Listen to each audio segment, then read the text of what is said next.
La niña sin nombre del Panteón Colonial.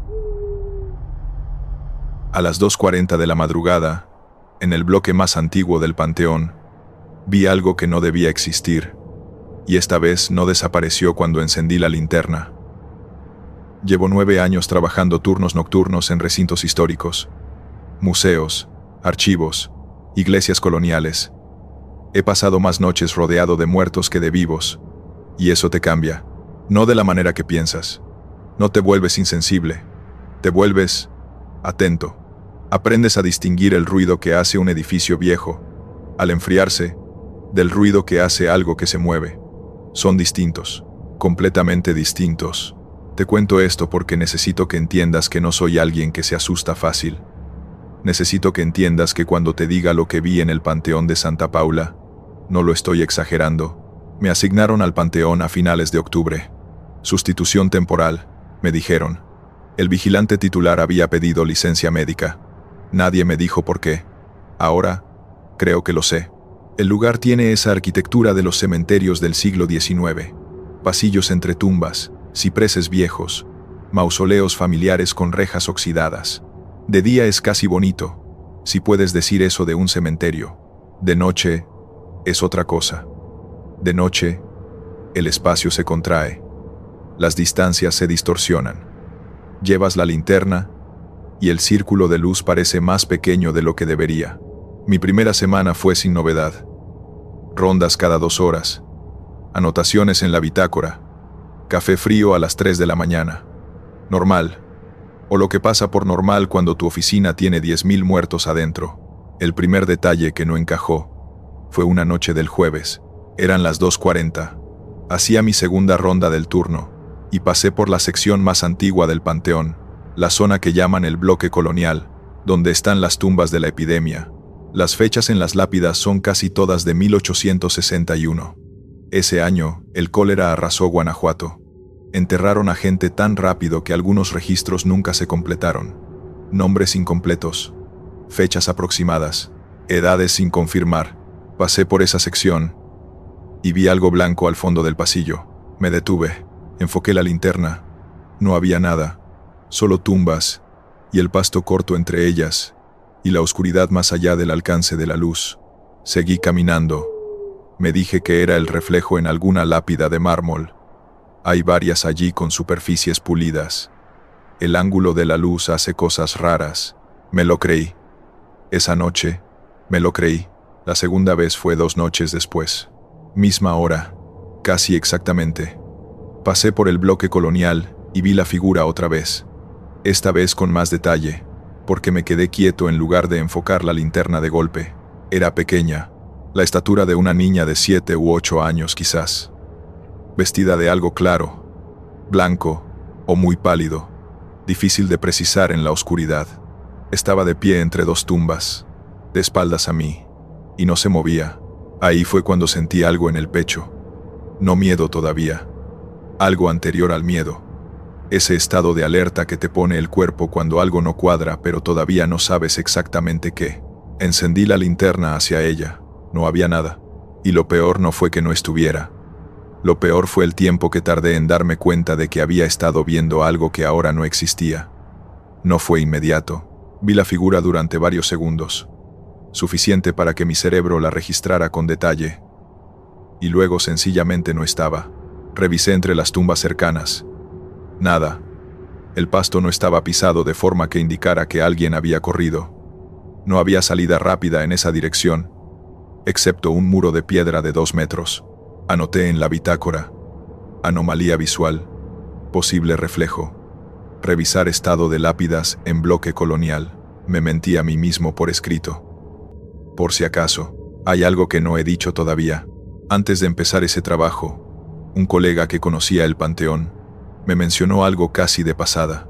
Me dijo que los vigilantes anteriores habían reportado ver a una niña, que era conocido entre el personal, que nadie hablaba de eso oficialmente porque no quedaba bien en los informes, pero que todos los que habían trabajado turnos nocturnos ahí por más de un mes la habían visto al menos una vez. No le di importancia en ese momento. Después de la segunda vez, lo recordé, y entonces lo vi diferente. No era un fenómeno aislado. Era un patrón, algo que ocurría con suficiente regularidad como para que múltiples personas, en distintos momentos, reportaran lo mismo. Eso no es alucinación, eso no es cansancio ni sugestión. Eso es otra cosa. Esa noche no dormí bien. La tercera vez fue la que cambió todo. Turno del martes siguiente. 2:38 de la madrugada. Casi la misma hora. Y eso ya me parecía demasiada coincidencia. Llegué al bloque colonial con la linterna apagada. Quería ver si estaba ahí. Antes de iluminarla, estaba la misma figura pequeña, la misma ropa pálida. Pero esta vez no estaba de espaldas, estaba girada hacia mí. No pude ver la cara. La distancia y la oscuridad no lo permitían. Pero la postura era inequívoca. No era una figura mirando al frente o hacia los lados. Estaba orientada hacia donde yo estaba, como si supiera que yo estaba ahí. No me moví durante 4 minutos. Lo sé porque miré el reloj cuando por fin reaccioné. Lo que sentí en ese momento no fue miedo exactamente. Fue algo más extraño. Una especie de reconocimiento. Como cuando ves algo que ya sabías que ibas a ver pero que esperabas no ver. ¿Tú sabes esa sensación? Encendí la linterna. La figura no desapareció de inmediato. Eso fue lo diferente esta vez. La luz la iluminó, o iluminó el espacio donde estaba, y durante un segundo menos, medio segundo quizás vi algo antes de que dejara de estar. No una figura completa, no un rostro. Solo el blanco de la ropa y la altura pequeña y la postura de algo que me estaba mirando. Y entonces no estaba. No seguí caminando. Me quedé en la entrada del bloque colonial y saqué el teléfono. Fui a los archivos digitalizados del Panteón. El municipio los subió hace unos años como parte de un proyecto de patrimonio histórico. Nombres, fechas, ubicaciones de sepultura. Busqué en la sección correspondiente al bloque colonial. Las tumbas de 1861. Había 12 registros de menores en esa sección. 12 niños enterrados durante la epidemia, en un periodo de 4 meses. El más pequeño tenía 2 años, el mayor, 11. Uno de los registros estaba incompleto. Solo decía, niña, aproximadamente 7 años, sin identificar, noviembre de 1861, sin nombre, sin familia registrada, sin nadie que la hubiera reclamado. Busqué la ubicación de esa tumba en el mapa del archivo. Estaba exactamente en el punto donde yo había visto la figura las 3 veces. Las 3 veces. El mismo lugar. A metros de donde una niña sin nombre llevaba más de 160 años enterrada, y sin que nadie supiera quién era. Me senté en el banco de piedra más cercano, y no me levanté en un buen rato. No sé lo que vi. No voy a pretender que sé explicarlo. Llevo años en esto, y aprendí hace mucho que hay cosas para las que no hay explicación cómoda. Puedes llamarlo lo que quieras. Puede ser una proyección psicológica colectiva. Puede ser algo que el lugar genera por su historia. Puede ser algo completamente distinto. Pero hay algo que no puedo quitarme de la cabeza. Esa niña nunca tuvo nombre. Nadie sabe quién era. Murió durante una epidemia. La enterraron rápido. Y el registro quedó incompleto. 160 años de anonimato. ¿Y si no estaba apareciendo para asustar a nadie? ¿Y si simplemente seguía ahí porque nadie había ido a buscarla todavía? Terminé el contrato de sustitución 3 semanas después. Mi último turno, pasé por el bloque colonial a la misma hora. Me detuve frente a la tumba sin nombre. No vi nada, pero escuché algo.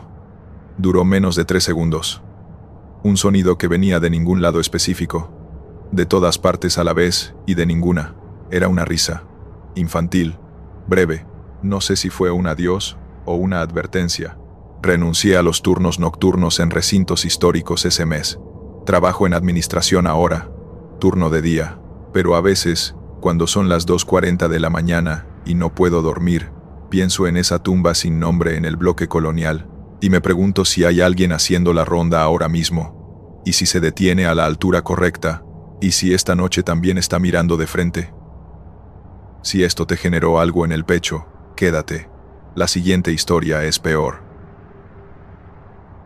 La cámara prohibida, bajo la catedral. Nos advirtieron que si encontrábamos algo sellado, no lo abriéramos. Lo abrimos igual, y lo que escuchamos, debajo del piso, todavía no tiene explicación. Trabajo en conservación de patrimonio histórico. Llevo 14 años entrando a edificios que la mayoría de la gente solo ve desde afuera. Iglesias coloniales, conventos, palacios de gobierno. Mi trabajo es evaluar daños estructurales, humedad, deterioro. Entro a lugares que no están abiertos al público, lugares que llevan décadas, a veces siglos, sin que nadie los recorra de verdad. Te cuento esto porque quiero que entiendas que no entré a la Catedral Metropolitana como turista. Entré como técnico, con permiso institucional, con protocolo, con un colega. Entré de la manera más mundana posible. Y aún así, pasó lo que te voy a contar. Nos asignaron una evaluación de humedad en los niveles inferiores de la catedral. La Ciudad de México está construida sobre un lago. Todo el centro histórico se hunde despacio, milímetros por año, y eso genera tensiones en las estructuras antiguas. La catedral tiene un sistema de monitoreo permanente, pero cada cierto tiempo se hace una revisión física de las zonas más profundas. Eso nos tocó a nosotros. El acceso a los niveles inferiores no es por las naves principales. Hay una entrada lateral, discreta, que la mayoría de visitantes nunca nota, una puerta de madera oscura con refuerzos de metal, casi del mismo color que la pared. Si no sabes que está ahí, no la ves. Bajamos el primer día sin novedad. Revisamos filtraciones en las paredes norte. Documentamos 3 puntos críticos de humedad. Tomamos muestras. Trabajo técnico, sistemático. Mi colega hacía las mediciones y yo fotografiaba y anotaba. 4 horas adentro, salimos. Redactamos el informe preliminar. Todo normal. El segundo día fue distinto. No desde el principio. Al principio fue igual. Entramos por la puerta lateral. Bajamos, encendimos los equipos. Pero como a la hora y media de trabajo, en una zona que no habíamos revisado el día anterior, encontramos algo que no estaba en los planos que nos habían entregado. Una pared, no una pared estructural, una pared añadida, construida con materiales distintos al resto, en una época claramente diferente, más reciente que el edificio, pero no moderna. Siglos de diferencia con la construcción original, pero aún así vieja, muy vieja. Mi colega la golpeó con los nudillos. Sonido hueco. Había espacio al otro lado. Ahí fue cuando debimos haber anotado el hallazgo, haber subido, haber reportado. Eso era el protocolo. No lo hicimos. Pensé que solo quería comprobar algo. Me dije que si había una anomalía estructural no documentada, era relevante para el informe, que era parte del trabajo, que teníamos que saber qué había detrás antes de reportar. Me mentí con mucha precisión. Encontramos un punto donde la pared tenía una sección más delgada, deteriorada por la humedad de siglos. No fue difícil. El material se dio con herramientas básicas. Abrimos un espacio suficiente para pasar con el equipo de iluminación. Lo que había al otro lado era una cámara, no grande, quizás 4 metros por 5, techo bajo, paredes de piedra, piso de tierra apisonada, sin ventilación aparente. El aire adentro tenía una densidad distinta, más pesada, como si hubiera estado cerrado mucho tiempo. Había algo en el centro del piso, un círculo, grabado en la piedra, no pintado, grabado con herramientas, con precisión, con un trabajo que llevó tiempo. Dentro del círculo había símbolos que no reconocí, y en el centro de los símbolos, una sección del piso que era distinta al resto, más oscura, como si hubiera sido quemada o tratada con algo. Hace mucho tiempo. Mi colega dijo algo en voz baja que no escuché bien. Yo estaba tomando fotos. No sé cómo explicarlo, pero en el momento en que enfoqué la cámara hacia el centro del círculo, algo cambió en el cuarto. No visualmente, no había nada diferente que ver. Era una sensación, como cuando entras a una habitación y sabes que alguien acaba de estar ahí, aunque no haya nadie. Esa presencia residual que deja el aire cuando algo lo ha ocupado, solo que esta no se sentía residual, se sentía activa. Hay algo que no he dicho todavía, y necesito decirlo ahora porque cambia todo lo demás. Antes de entrar ese segundo día, el coordinador del proyecto nos había dado un briefing de seguridad, rutinario, lo mismo de siempre, pero al final, añadió algo que en ese momento Me pareció burocrático y sin importancia. Dijo: si en algún nivel inferior encuentran una zona sellada o clausurada, no la abran. Documenten la ubicación y reporten. No la abran. No nos dijo por qué. Yo no pregunté. Ahora lo pienso diferente. Empezamos a notar cosas mientras estábamos adentro de esa cámara. Primero fue el frío. La temperatura bajó de forma brusca y localizada, solo dentro del espacio, no en el corredor por el que habíamos entrado. Eso no tiene explicación térmica simple, no en un espacio sin ventilación, sin corrientes de aire. Después fue el sonido, un golpe, seco, único. Vino de abajo, del piso, exactamente desde el centro del círculo. Mi colega y yo nos miramos. No dijimos nada.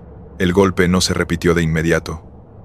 Hubo silencio durante quizás un minuto, y entonces, más suave pero más claro, algo distinto. No un golpe, un arrastre, como algo moviéndose lentamente bajo la piedra, de un punto a otro, con dirección. Me quedé absolutamente quieto. El arrastre se detuvo, y entonces, desde algún lugar que no pude ubicar con precisión, escuché algo que todavía no puedo categorizar bien. No era un golpe, ni un arrastre, ni un sonido mecánico. Era algo entre un tono muy grave y una vibración. Duró 3 o 4 segundos. Lo sentí tanto en los oídos como en el pecho, como cuando hay una frecuencia muy baja que el cuerpo registra antes que el oído. Mi colega dijo: nos vamos. No discutí. Salimos. No corrimos, pero caminamos rápido y no miramos atrás. Subimos. Salimos por la puerta lateral y nos quedamos en la plaza un momento sin hablar. El aire afuera era ordinario.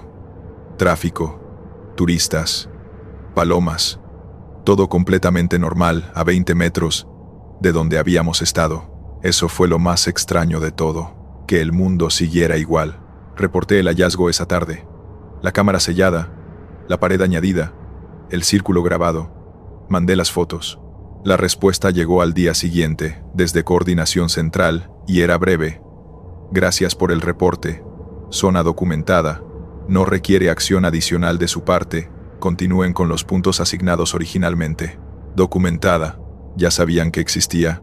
Pregunté a un historiador que conozco. Alguien que ha trabajado en el archivo del arzobispado. Le describí la cámara, sin decirle dónde había sido. Me dijo que en la colonia era práctica conocida sellar espacios donde habían ocurrido sucesos que la iglesia quería contener. No necesariamente físicamente, simbólicamente. El sellado era parte de un proceso más largo, una declaración de que lo que había en ese espacio no debía tener contacto con el exterior. Le pregunté, ¿qué tipo de sucesos? Me dijo que prefería no especificar. Eso fue hace 3 años. Las fotos que tomé adentro de esa cámara las tengo guardadas. Las he revisado varias veces. En la mayoría no hay nada fuera de lo ordinario. Paredes de piedra, el círculo grabado, el piso oscuro en el centro. Pero hay una foto que tomé casi al salir, apuntando hacia atrás sin enfocar bien, que tiene algo que no entiendo. En el centro del círculo, en la sección de piso quemado o tratado, hay una sombra que no corresponde a ninguna fuente de luz presente en ese momento. No es la sombra de mi colega ni la mía. Los ángulos no cuadran. Es una sombra que está ahí sin que haya nada que la proyecte. Circular. Densa. Estática. Como algo que lleva mucho tiempo sin moverse y que en el momento en que abrimos esa pared llevaba siglos esperando que alguien lo hiciera. Lo que más me cuesta no es lo que escuchamos. Lo que más me cuesta es lo que el coordinador dijo antes de entrar. Si encuentran una zona sellada, no la abran. Ya sabían que estaba ahí y no nos dijeron qué había dentro. Eso significa que alguien, en algún punto, lo supo. Alguien entró antes que nosotros. Alguien vio lo que nosotros vimos, escuchó lo que nosotros escuchamos, y en lugar de investigarlo, decidió que lo correcto era sellarlo y no hablar de ello. Eso no me tranquiliza.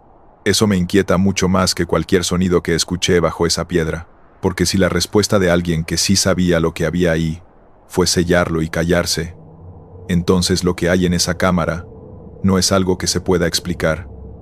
Es algo que se decidió que era mejor no explicar. Y nosotros abrimos la pared, estuvimos adentro, tomamos fotos, y luego nos fuimos, Y la ciudad siguió igual, y nadie dijo nada más del asunto.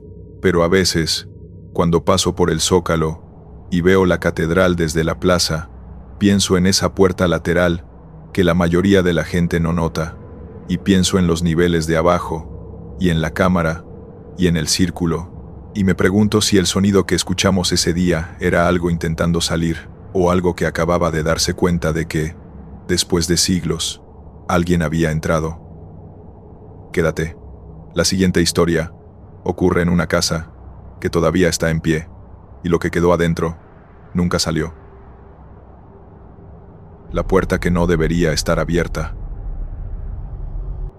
La puerta estaba cerrada con llave, pero los pasos venían desde adentro, y lo que tocó la cerradura no estaba del mismo lado que yo.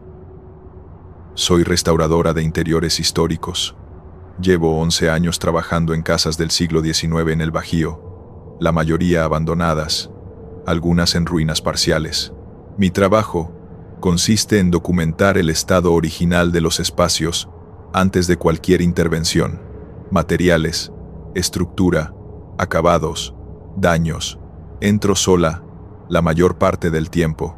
Llevo linterna, cámara, cuaderno. Me quedo horas. He aprendido a leer los edificios. Cada casa tiene una lógica, una forma de contar lo que fue. Los daños no son aleatorios. El deterioro sigue patrones. Cuando algo no encaja con el patrón, lo noto. Te cuento esto porque lo que pasó en la Casa de los Lamentos no fue algo que me convencieran de creer. Fue algo que noté. Y una vez que lo noté, no pude desnotarlo. La primera vez que entré fue una mañana de febrero. Visita de evaluación preliminar. Sin compromiso de intervención todavía. La casa está en una calle del centro histórico de Guanajuato. De esas calles estrechas donde los edificios se aprietan y la luz del sol llega inclinada y tarde. La fachada es del siglo XIX.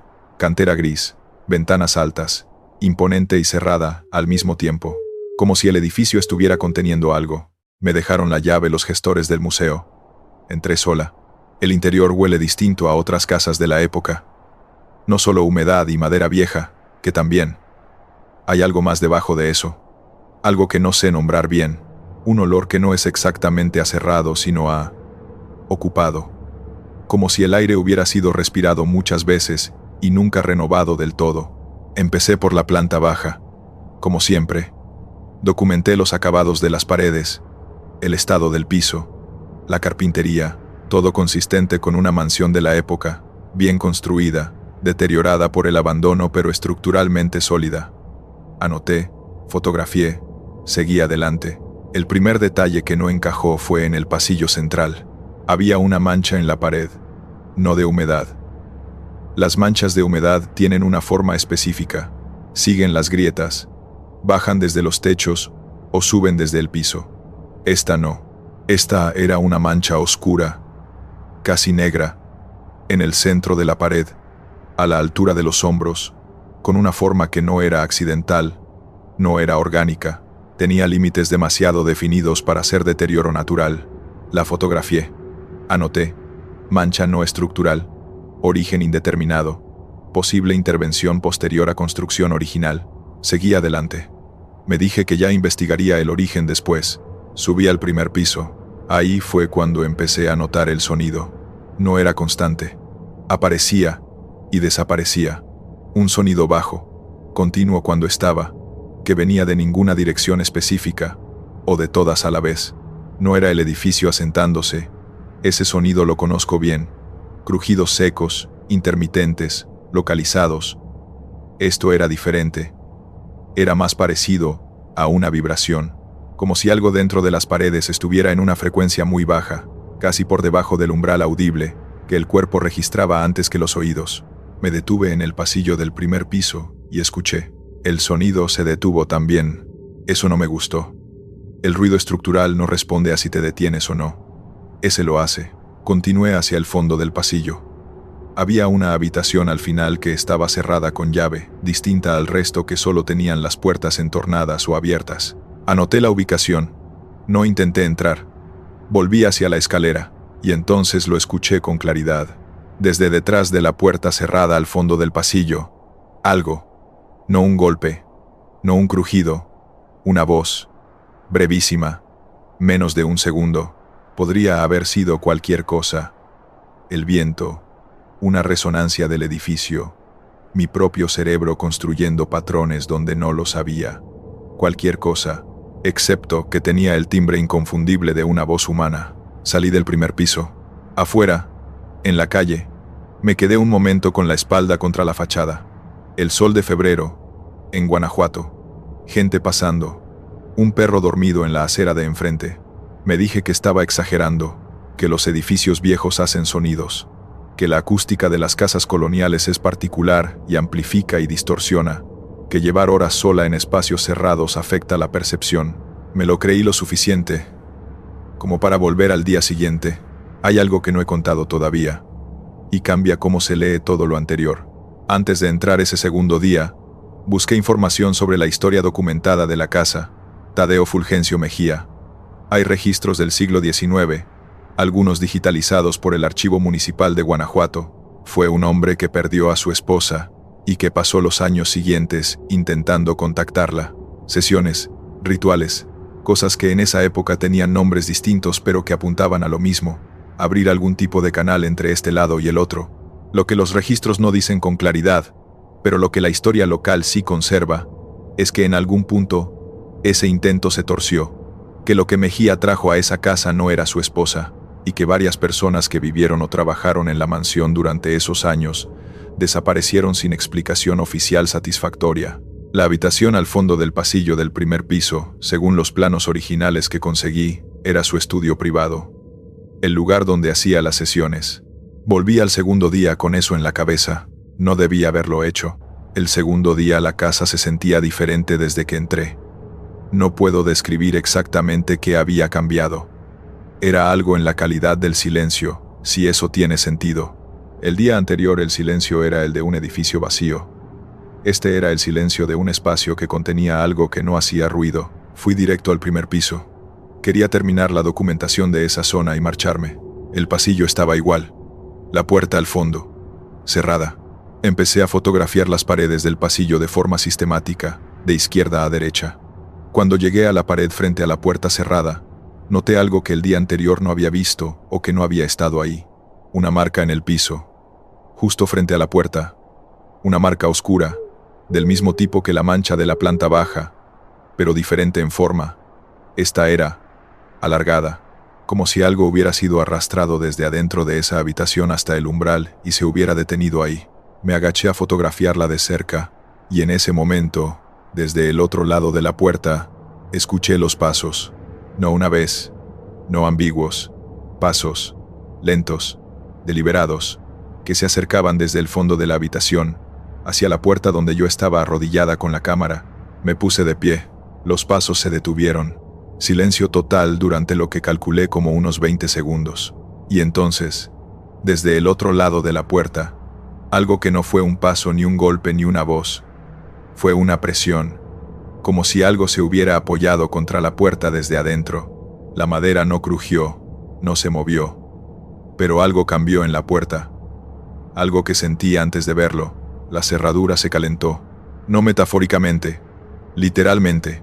Me di cuenta porque mi mano estaba cerca del metal sin tocarlo todavía, y el calor era perceptible a centímetros. En una habitación cerrada, sin calefacción, en febrero, bajé las escaleras. Salí. No volví ese día. Entregué el informe de evaluación con una nota al margen. Habitación en primer piso requiere acceso con llave para completar documentación. No solicité esa llave. No la he solicitado. Hablé con el director del Museo Paranormal que opera en la casa actualmente. Le pregunté si otros habían reportado algo en esa habitación específicamente. Me miró de una manera que no fue de sorpresa sino de reconocimiento, como si la pregunta confirmara algo que ya sabía. Me dijo que esa habitación permanece cerrada, que desde que abrieron el museo, 3 años atrás, ningún empleado entra ahí solo, que en 2 ocasiones el equipo técnico reportó anomalías de temperatura inexplicables en esa zona, calor localizado sin fuente identificable, que la política del museo es no abrir esa puerta de noche, bajo ninguna circunstancia. Le pregunté qué pasaba si alguien la abría. Dijo que nadie lo había hecho todavía, y entonces me dijo algo que llevo meses pensando. Me dijo que lo que Mejía intentó en ese cuarto no era comunicarse con su esposa, que eso era la versión que la historia recordó, porque era la más comprensible, que lo que los registros más detallados sugerían era algo distinto, que Mejía no quería traer a su esposa de vuelta, quería ir él, quería cruzar, y que lo que construyó en ese cuarto no era un canal de comunicación, era una puerta, y que si eso era cierto, la pregunta no era si la puerta estaba abierta o cerrada, la pregunta era, ¿desde qué lado? No he vuelto a la casa. Tengo el informe incompleto, y así va a quedarse. Hay clientes que preguntan, ¿por qué no terminé la documentación del primer piso? Y les digo que hubo complicaciones de acceso. Es verdad, técnicamente, pero a veces, cuando trabajo en otra casa colonial, en otro pasillo largo con puertas cerradas al fondo, siento ese calor. No siempre, no en todas partes, solo a veces. Solo cuando me acerco demasiado a ciertas puertas, y en esos momentos me pregunto si lo que Mejía construyó en ese cuarto era único, o si hay más de una, y si alguna de ellas da al lugar donde estoy parada en ese momento. Quédate. La última historia no ocurre en un edificio. Ocurre a campo abierto, bajo el sol, donde no debería haber ningún lugar donde esconderse. Y aún así, las figuras que caminan en el desierto. Encendí el faro y les grité que teníamos agua, pero siguieron caminando, y cuando corrí hacia ellos, la distancia nunca cambió. Trabajo en operaciones de rescate humanitario en la franja desértica entre Sonora y Arizona. Llevo 7 años en esto. No soy voluntario de fin de semana. Es mi trabajo, mi protocolo, mi rutina. Salgo al desierto con GPS, radio, equipo médico, agua para repartir. Conozco esa tierra mejor que la mayoría. Sé cómo se mueve el calor en las horas centrales del día, cómo cambia el viento al atardecer, qué zonas son trampa y cuáles tienen sombra. Te digo esto porque necesito que entiendas que no soy alguien que se pierde ni se confunde. No en ese desierto. No después de 7 años. Y aún así hay cosas que he visto ahí que no tienen explicación dentro de lo que conozco. No voy a romantizarlo. El desierto es un lugar donde la gente muere. Muere de calor, de sed, de desorientación, de abandono. Las cifras oficiales son una fracción de lo real porque muchos cuerpos nunca se encuentran. La tierra los absorbe. El calor acelera todo. En temporada alta, encontramos personas en estados que no voy a describir con detalle, pero que te cambian la manera de ver ese paisaje para siempre. Después de suficiente tiempo haciendo este trabajo, el desierto deja de ser neutral. Se vuelve un lugar cargado. No de manera mística ni simbólica, de manera concreta. Hay zonas donde sabes, antes de llegar, que vas a encontrar algo. El olor, la disposición del terreno, las marcas en la tierra. Aprendes a leer señales que al principio no veías, pero hay otras cosas que no tienen lectura técnica. La primera vez que noté algo fue durante mi 3er año. Patrulla nocturna, zona sur del corredor, una de las rutas más usadas porque tiene algo de cobertura vegetal, aunque también es de las más peligrosas por el terreno irregular. Íbamos en pareja esa noche, mi compañero y yo, separados por unos 100 metros para cubrir más terreno. Comunicación por radio cada 15 minutos. Protocolo estándar. Eran cerca de las 2 de la mañana cuando vi la figura. A unos 200 metros, en dirección noreste, algo se movía. Bipedal, estatura adulta, paso lento.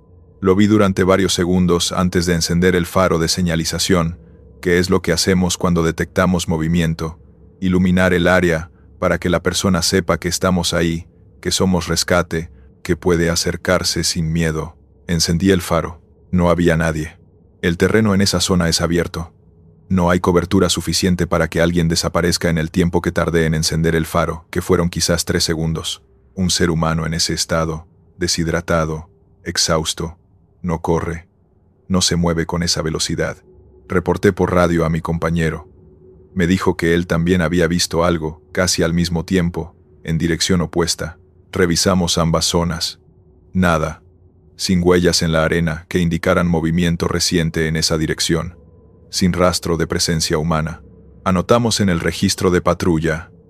Avistamiento no confirmado. Posible reflejo óptico por condiciones de calor nocturno. sin seguimiento, lo archivamos. En ese trabajo aprendes a archivar rápido lo que no puedes procesar. Pero hay algo que no dije en ese registro y que no le dije a mi compañero esa noche. Cuando encendí el faro y no había nadie, me quedé mirando el terreno iluminado durante unos segundos. Y en ese espacio vacío, en el lugar exacto donde había visto la figura, el aire hacía algo raro. No es fácil de describir. Era como una distorsión, del tipo que ves sobre el asfalto caliente en pleno día, esa ondulación del calor. Pero eran las 2 de la mañana, y la temperatura había bajado considerablemente. No era calor, era otra cosa. Duró quizás 5 segundos y desapareció. No lo anoté. No sé por qué. Creo que en ese momento no tenía categoría donde ponerlo.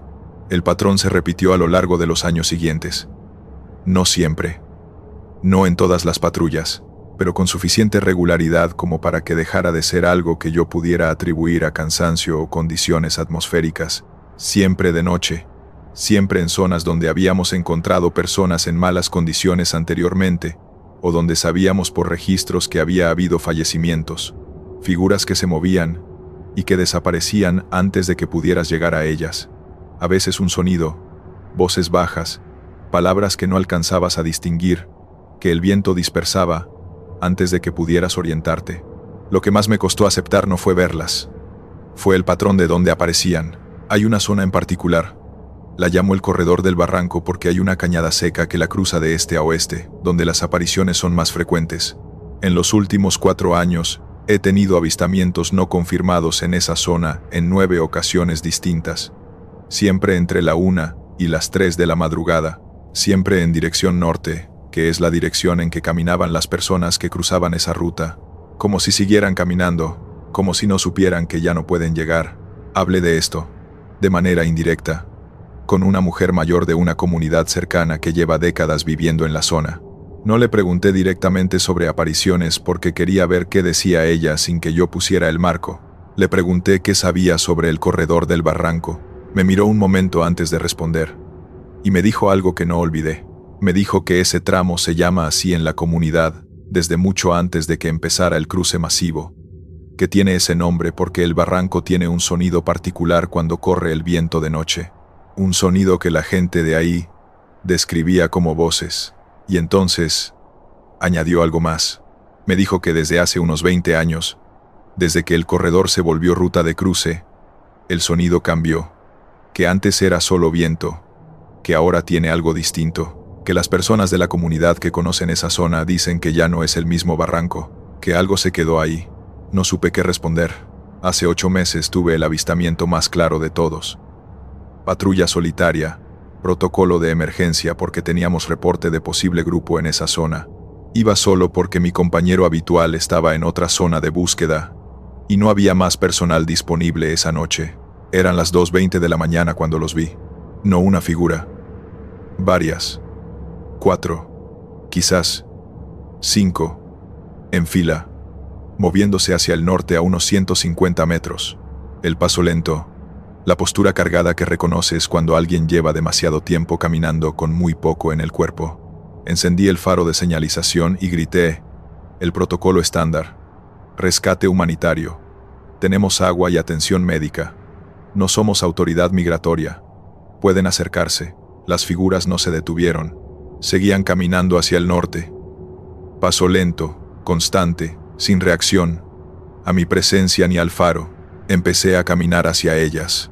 A los 100 metros, noté algo. Las figuras seguían a la misma distancia. Caminaba hacia ellas y no me acercaba. Como si la distancia entre nosotros se mantuviera constante independientemente de mi velocidad. Aceleré. La distancia no cambió. Corrí. Seguían igual de lejos. Y entonces, se detuvieron. Me detuve también. Sin aliento. Con el faro apuntando hacia donde estaban. El terreno estaba vacío. No había nadie.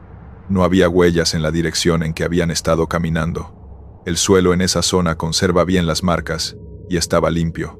Me quedé parado en ese desierto, a las 2 de la mañana, sin poder moverme durante un rato que no supe medir. Y entonces escuché algo que venía de ninguna parte específica, o de todas partes a la vez. No palabras distinguibles, No un idioma que pudiera identificar con certeza, pero el ritmo, la cadencia, era inconfundible. Era una petición. No sé cómo lo supe. No tengo manera de justificarlo técnicamente, pero en ese momento, parado en ese terreno vacío con el faro en la mano, lo que escuché sonaba exactamente como alguien pidiendo algo que no puede obtener por sí mismo. Agua. Ayuda. Que alguien sepa dónde están. Llevo 7 años en este trabajo y he encontrado a personas en las peores condiciones imaginables. He llegado a tiempo y he llegado demasiado tarde. Sé lo que se siente cuando llegas tarde. Lo que se siente en el corredor del barranco de noche es parecido a eso. Es la misma textura emocional, la misma densidad en el aire. No creo que sea una coincidencia. Hay algo que el desierto hace con lo que ocurre en él. No lo dispersa, no lo borra, lo retiene. Las marcas en la tierra duran días. El calor guarda el olor durante horas después de que su fuente ya no está. La arena registra el paso de todo lo que lo cruza. Quizás hay cosas que quedan registradas de maneras que no tenemos instrumentos para medir todavía. Quizás lo que patrullamos de noche no es solo terreno físico. Quizás cruzamos algo más. No lo sé. Sigo sin saberlo después de 7 años. Lo que sí sé es esto. Cada vez que tengo un avistamiento en el corredor del barranco, al día siguiente reviso los registros de esa zona. Fechas, coordenadas aproximadas, circunstancias documentadas. Siempre hay una coincidencia. No siempre del mismo día. A veces de la misma semana. A veces del mismo mes de un año anterior. Pero siempre hay algo registrado en esa zona que corresponde, como si supieran cuándo alguien va a pasar por ahí, como si estuvieran esperando. Sigo haciendo ese trabajo. No voy a dejarlo. Pero hay noches, cuando entro al corredor del barranco, entre la 1 y las 3 de la mañana, que camino diferente, más despacio, con el faro encendido desde antes de necesitarlo, por si acaso alguien necesita ver que hay alguien ahí, aunque ya no pueda recibir ayuda. Gracias por escuchar los relatos de hoy. Suscríbete, dale me gusta y comenta si te gustaron. Hasta pronto.